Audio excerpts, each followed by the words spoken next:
Hello, it's Honey again, and I haven't filmed a video in over 2 months since I had my facial feminisation.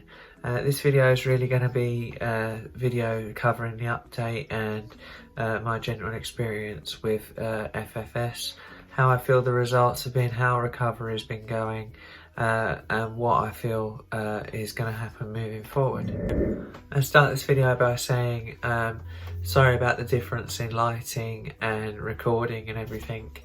It's beyond my control. Literally the day before I went in for my surgery, my phone broke and therefore I lost my previous recording equipment. I'm recording on the new device now, a completely different device, so I don't know what the quality is going to be like compared to the old one. And on top of that, I had a specific lighting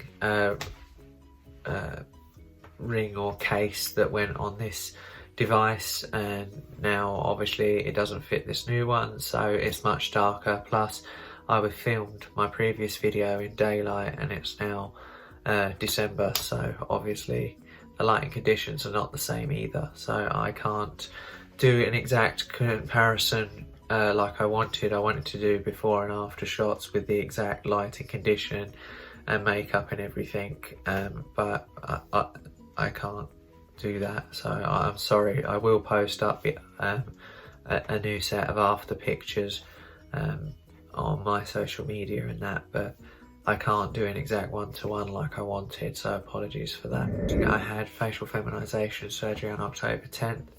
I had Dr. Keith Altman and Dr. Simon Watts. Dr. Keith Altman did most of the facial work, and Dr. Simon Watts handled the nose reconstruction.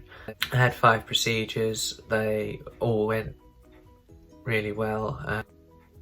From a medical standpoint, there was no complications or anything, and my review for my nose is in 2 months, and the follow-up for my face is in, well, it's April or June, depending on what appointment I accept. So there's no hurry to see me again. I had some initial rapid consultations, which I'll discuss shortly, but yeah, my current status is just continuing to wait for all the swelling to go down. It's been about 2 months, which is when they say about 80% of the swelling has gone, but it still hasn't all gone, and the remaining swelling really does take just months and months after that to go.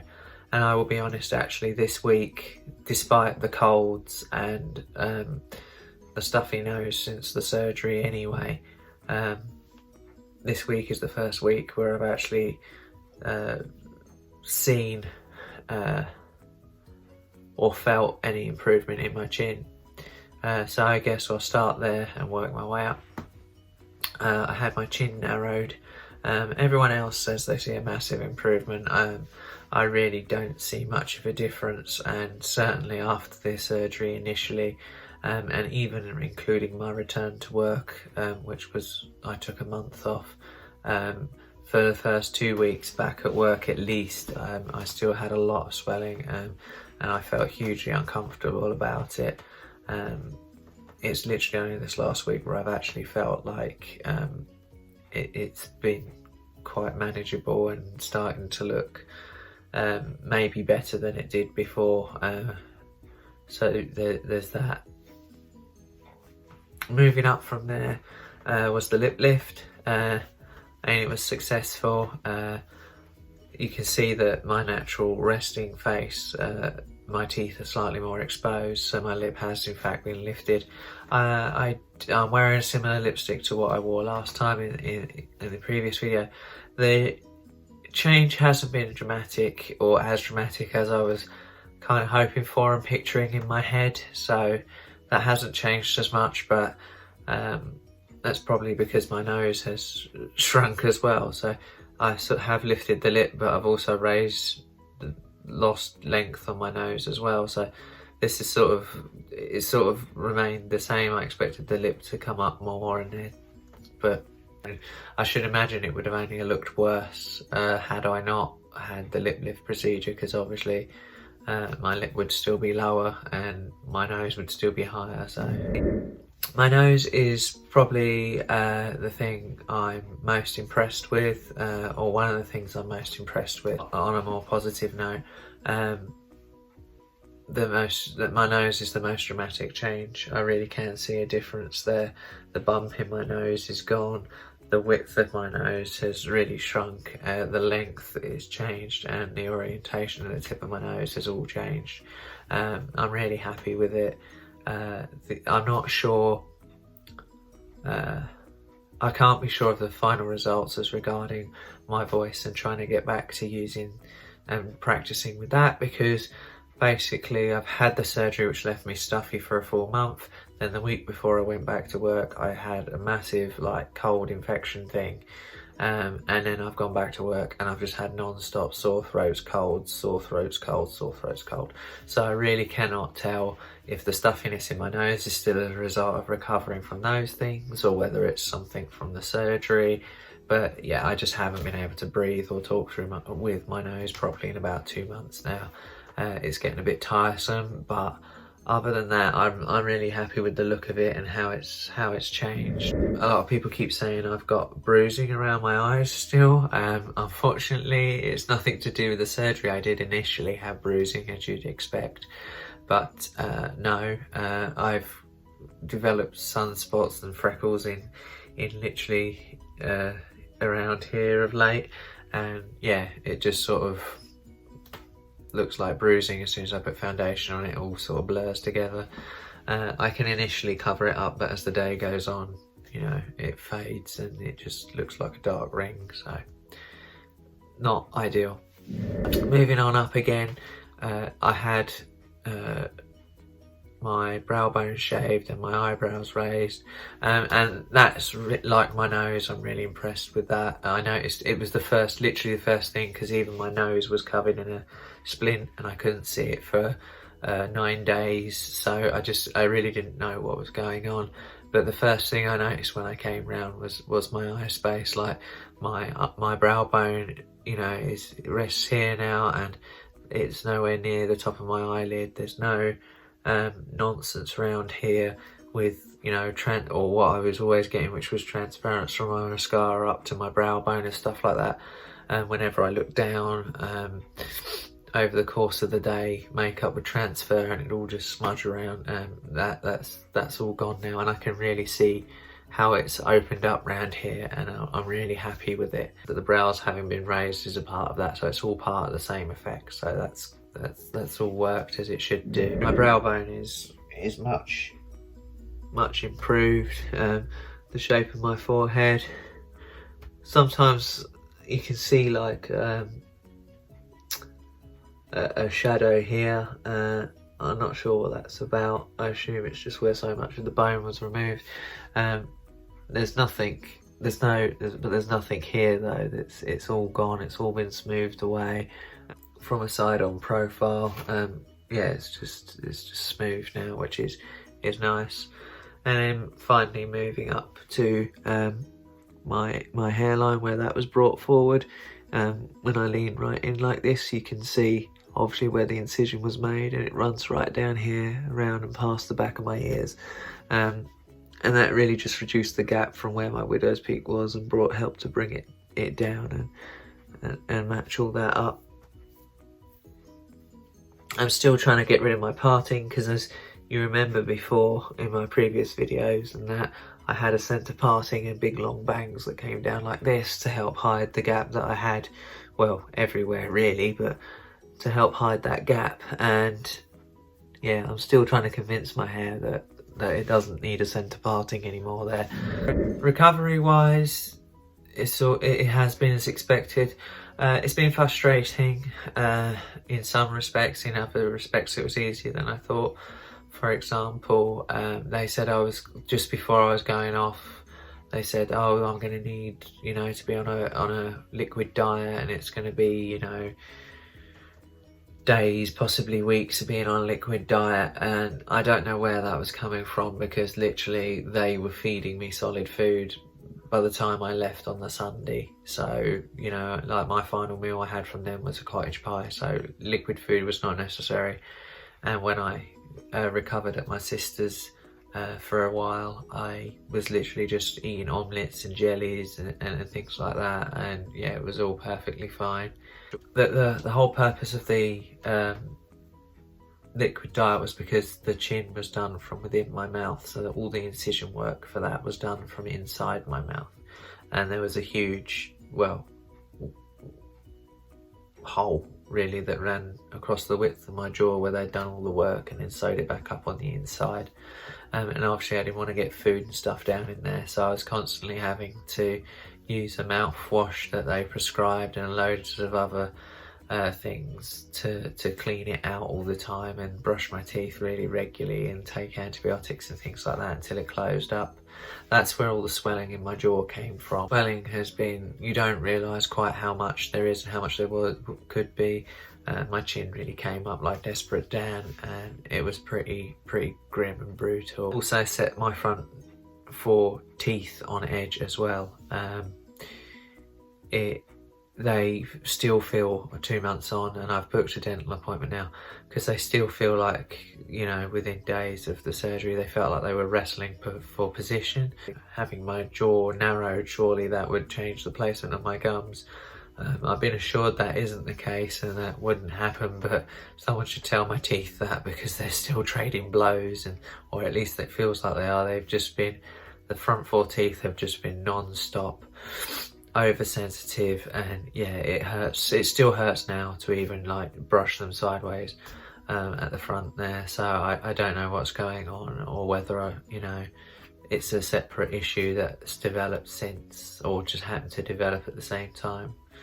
But I had my teeth checked as part of the routine examination before I went in for my final consultation, so there was nothing then. But yeah, the chin has definitely been the roughest part of it. The forehead, I'm using an anti-scarring gel, and I have some bio oils and that I've been using as well. I find by the end of the day my face is quite irritated by the makeup and everything itches even now, especially the scar along my hairline really itches come the end of the day. I'm using the silicone on it because I find it interferes with my makeup less, this silicone gel, scar gel recovery stuff.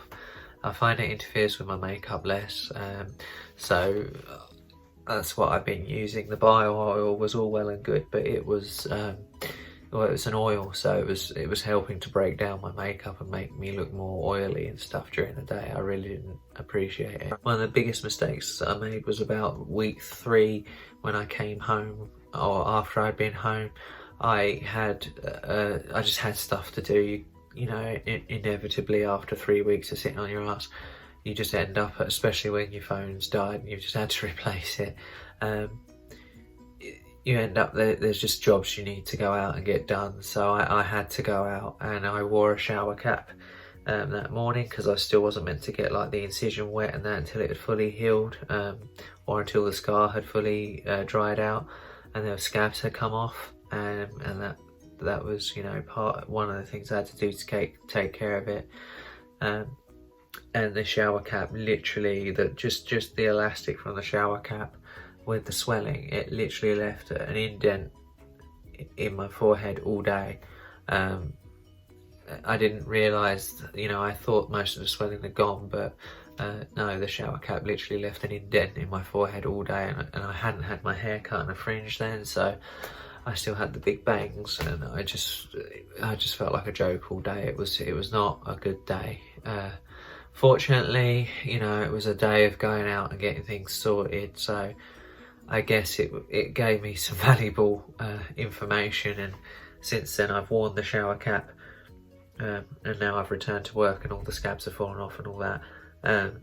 I've worn the shower cap behind my scar line, just so that you know, it's not covering my forehead anywhere and leaving indents and stuff.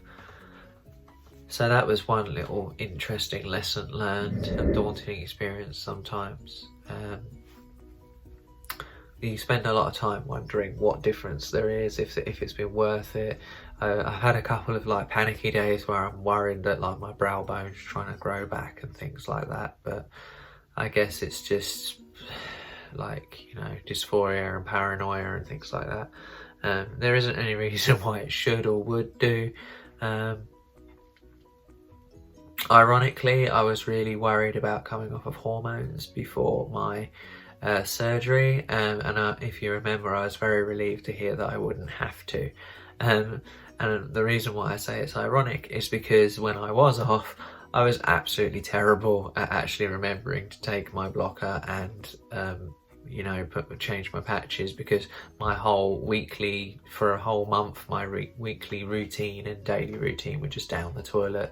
I wasn't getting up and going to work, so I wasn't like doing my normal routine, and I was like taking my pills at any time in the day when I just happened across them, or you know, if I sat on my arse all day playing games, I just wouldn't even remember. And by the time I went to bed, I was like, there's no point in taking them, because I'm supposed to take my next ones in like 6 hours or 8 hours when I get up. So yeah, I really did, ironically, just like throw myself completely out of whack. It hasn't done any harm, and I don't see that, you know, if you do have to come off your hormones and blockers, yeah, I wouldn't worry too much that you're somehow gonna revert into some sort of hairy beast, because it just doesn't happen. I just thought I'd mention it in case any of you out there are having to have your blockers and hormones stopped during your procedures for a short period of time, or even if you're just taking them intermittently. Yeah, it's not too much of an issue. Obviously you want to take them regularly as prescribed, because you know that is how your blood work needs to be, and that's the whole point of, you know, taking them. But yeah, for those few times it wasn't the end of the world for those few weeks. I am looking forward to my nose clearing up eventually. Again, I don't know if it's from the surgery or from the colds, but I really do want to be able to practice like my new resonance with my nose, because at the moment this is no good, and I can't do like a middle C or use it to do anything. So my voice is what it is, and I've really held off of recording this video because of the colds and because of my voice and that, because I've just been so embarrassed by it. But it has to be done eventually, so here I am. Basically that's how my recovery's been going. As for the results, for the most part I'm quite happy. In the last few weeks I've started to get a better reception in terms of gendering and things. I haven't been just misgendered as much. So 2 months in, I am already seeing an improvement. There were some real disheartening days, like when I first returned back to work, and the only thing anyone would tell me is I looked like I'd lost weight in my face, which is like, yes, literally lost weight and bone. You look like you've lost weight in your face, be careful you don't lose too much. And what have you been up to? You've got black eyes. And I'd be like, right, okay, thank you. Some people obviously didn't know. I was worried I'd told too many people, but now afterwards actually it appears nobody's bothered to remember or whatever, because yeah, even the people that I had told, only a handful, and by a handful I mean like 1 or 2 or 3, have actually remembered why I was gone and what I've had done, and everyone else is just oblivious. So I was just surprised at how little people noticed, but then again, I shouldn't really have been. I mean, I did, as I've stated before, the reason why I left the gym is because, you know, long hair, nails, boobs, everything, and people still ignore that and try and, you know, put you in your old box. So I shouldn't really be surprised that people would notice the more subtle changes that happen during FFS and be, you know, oblivious to that as well. But on a subconscious level, I think it's actually being received, and like in the last few weeks at least, people have been misgendering me less and stuff, so that's been good. But at the same time, I've also had a new colleague shadowing me because I'm training someone, and them being a female as well tends to make people better, because it's easier for them to see a woman and a trans woman and just be like, oh hi ladies, hi girls, whatever, and just roll into those pronouns. And until I'm back on my own again and see what people are like, I won't really know what's going on. If it is the improvement that I've noticed over the last few weeks as the swelling and everything's finally settling down, or if it is just because I have a female member of staff that I'm training at the moment. I think I demanded a lot of myself. I am not a patient person, and therefore I wanted the changes to be effective and be noticed immediately. I think it's going to be something that needs to be worked at, like retraining my voice again with this new nose and things. But like I just remember walking into an area with a group of women. Like, a lot of my colleagues were still misgendering me when I first returned, and I was like, well, I knew this was going to happen. You know, you can't teach old dogs new tricks, sort of thing. And you know, I did this so that I could like have a bit more casual passing privilege and a bit more freedom in my day-to-day meeting new people and things. But then I was just talking to a group of women, and then they were asking me a load of questions about what I was doing, etc. And as I walked away, they were all just misgendering me, he, him, all over the place. And I was just like, oh well, it's a waste of £18,000. But I think you have to give yourself more time, and you have to be a bit, well, at the moment, be a bit more forgiving, because, you know, the only other choice is give up, which is not what I'm going to do. So you just have to, I will just take things as they come. And as I say, I think the swelling is now finally going down in my jaw, and it does actually look a little bit narrower here, which is what I was hoping for, and more of a point on it than a square. So hopefully that's coming in now. The changes in my hairline are really nice as well. I'm loving being able to have a fringe and do new things with my hair. And I've had, on positive notes, I've had you know, some nice comments about my hair, and the people that are close to me and have bothered to know what's going on have like noticed changes in my hair and my nose and things like that, and have complimented me. I had 2 drains in, and when you have those in or taken out, that hurts, but it's not too bad.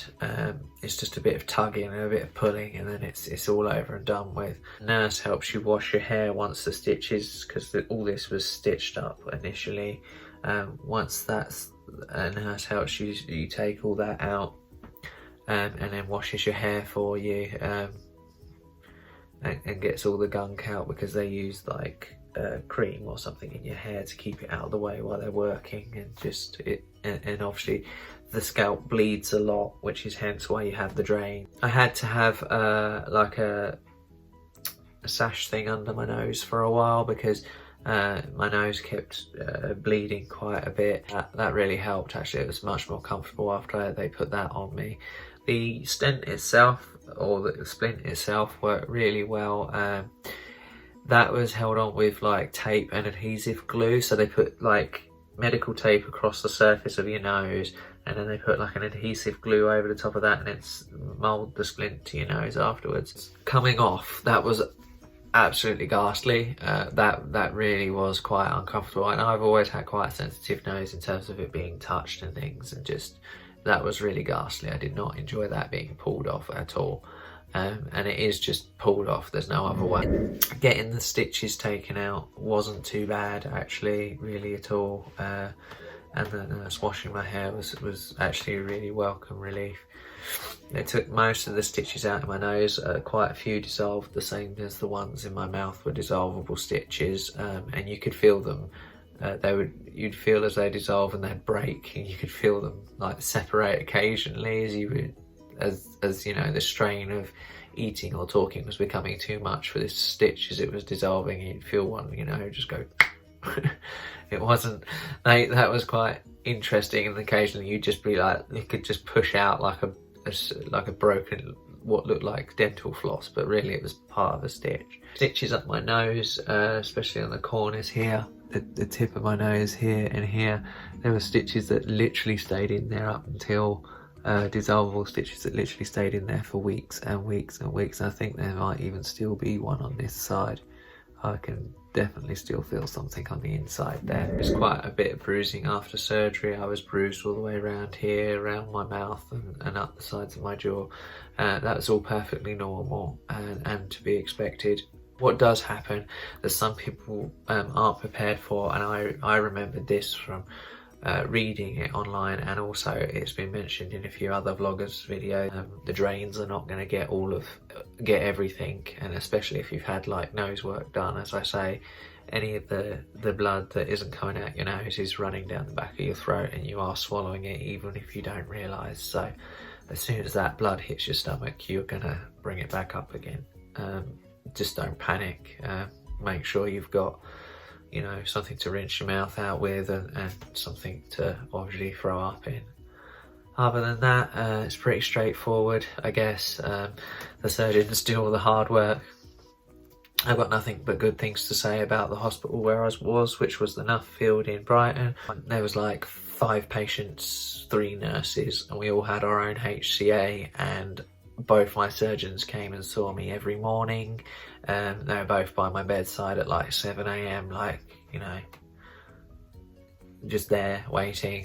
Like, you know, the nurses would come round and wake you up shortly before they were due to arrive, and you'd be sat up in bed, and they'd come and see how you were doing and look you over. At least 1 or maybe 2 doctors would come round during the day and make sure, you know, you had anti-sickness, which I needed anti-sickness because of the vomiting of the blood and stuff.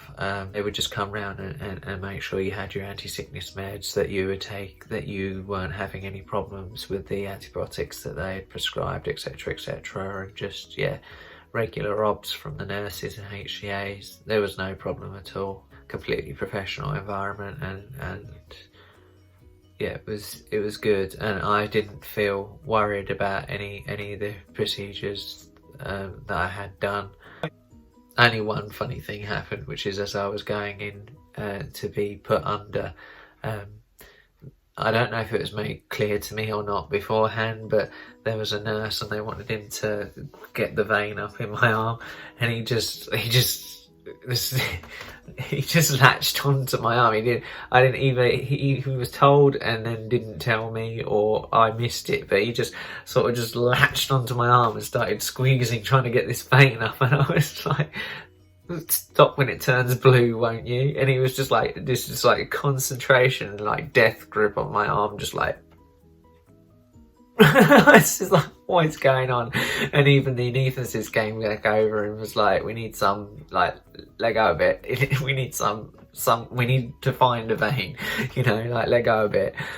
He was just like latched on. It was quite funny. But yeah, it was totally professional, and like, you know, I felt safe and looked after the whole way through. It's all good. And yeah, so just to let you know, I'm still here, still kicking, and it's time to get back into the usual routine and see how this all turns out. So thank you for watching, and thank you for bearing with me for so long. I'll catch you next time. Bye.